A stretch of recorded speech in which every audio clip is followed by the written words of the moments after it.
Il n'y a pas longtemps, j'ai fait un AVC et depuis, je n'arrive plus à voir les couleurs. J'ai expliqué cela au médecin qui s'occupait de moi et ils m'ont demandé de voir un ophtalmologue. Après des tests, l'ophtalmo m'a dit que mes yeux allaient bien et il m'a référé à vous en pensant que vous pourriez m'expliquer pourquoi je n'arrive plus à voir les couleurs. L'ophtalmologue m'a appelé et il m'a envoyé vos dossiers médicaux. Et j'ai pu constater que votre rééducation se déroule très bien. Je vous félicite. Mais il est important que je vous parle un peu du changement qui s'impose désormais dans votre façon de voir le monde. Je comprends que cela peut être frustrant, mais je vais vous aider à comprendre ce qui vous est arrivé.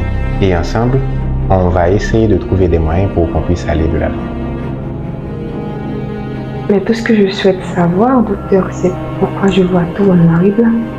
Vous êtes atteinte d'un trouble du système visuel appelé la chromatopsie cérébrale.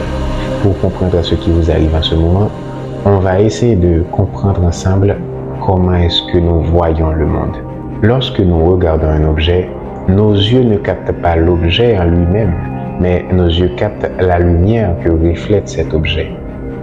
À l'intérieur de chaque œil, plus précisément dans la rétine, il y a deux types de photorécepteurs, les cônes et les bâtonnets. Les cônes qui se divisent en trois groupes sont responsables de la vision des couleurs, tandis que les bâtonnets, eux, ils sont responsables de la vision nocturne, la vision à faible intensité lumineuse. Si aucun des trois groupes de cônes ne fonctionne pas, la personne verra tout ce qui lui entoure en noir, blanc et en nuances de gris.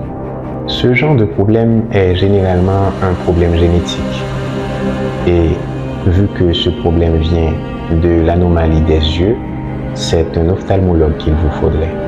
Mais selon votre électrorétinogramme, vos yeux et vos cônes fonctionnent parfaitement bien. Alors, pourquoi est-ce que je vois tout en noir et blanc?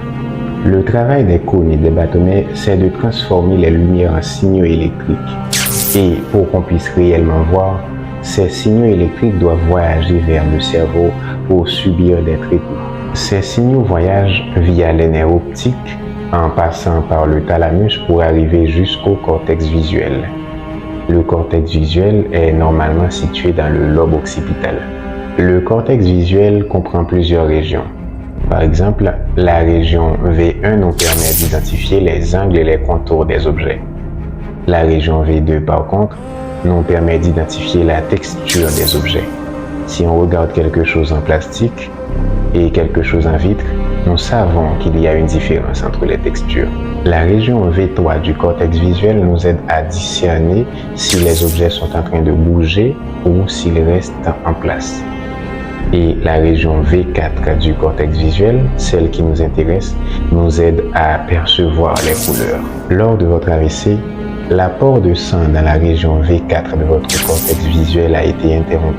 Par manque de sang, les neurones dans cette région ont été endommagés. Sans eux, votre cerveau ne peut plus interpréter les couleurs. Et c'est pourquoi que vous voyez maintenant en noir, blanc ou en nuances de gris. Je comprends, docteur. Y a-t-il autre chose que je devrais savoir? Cette région du cortex visuel qui est affectée est aussi responsable pour mettre de la couleur dans nos rêves et dans nos imaginations. Et qu'est-ce que cela veut dire? Cela signifie que, malheureusement, vous allez aussi rêver et imaginer en noir, blanc et en nuances de gris. Par exemple, si je vous demande d'imaginer une voiture bleue, votre cerveau demanderait à la région V4 du cortex visuel de lui créer cette couleur. Mais comme cette région est endommagée, vous voyez une voiture grise, n'est-ce pas? Oui, c'est vrai. Alors, qu'est-ce que je dois faire maintenant? Vous ne pouvez vraiment rien pour moi? Pourrais-je un jour revoir en couleur? Personnellement, je ne peux rien faire pour restaurer votre vision de couleur. Et actuellement, il n'existe pas de solution à votre problème. Mais il existe un phénomène appelé la neuroplasticité. C'est la capacité du cerveau à réorganiser ses fonctions. Certaines fois, le cerveau délègue la tâche d'une région perdue vers une autre région. Vous êtes jeune Il est possible que votre cerveau trouve un moyen de compenser cette perte. Cependant, nous allons travailler ensemble pour vous aider à vous adapter à ce changement. À notre prochain rendez-vous, je propose qu'on regarde un film en noir et blanc. Juste avant de partir, je souhaite vous poser une question. Quelle a été votre couleur préférée? Bleu. Moi aussi.